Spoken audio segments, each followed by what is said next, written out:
A total victory against the Islamic State has been declared by the Russian military in Syria. Moscow says that they have accomplished their mission in defeating the terrorist group and will now focus on preserving ceasefires and restoring peaceful life in the country. Manila Chen has more on the story tonight. This is a big development, no doubt. This is a big win, I think, for everybody involved. After lots of precision airstrikes by the Russian Air Force, Syria is now ISIS-free, and now Syrian government forces are beginning this long road ahead of combing through the huge swaths of land, Ed, to demine the areas that ISIS once held.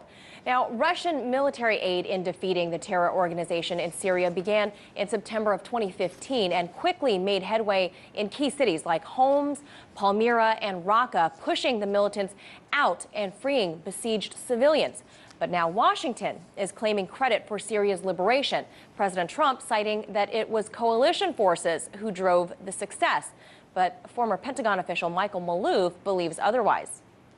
Clearly, when you look at the facts, and that's the key, the Russians have clearly demonstrated that they were very instrumental in not only salvaging the Syrian army, but in helping them defeat ISIS, and it was an incredible amount of work, aerial support as well as ground support.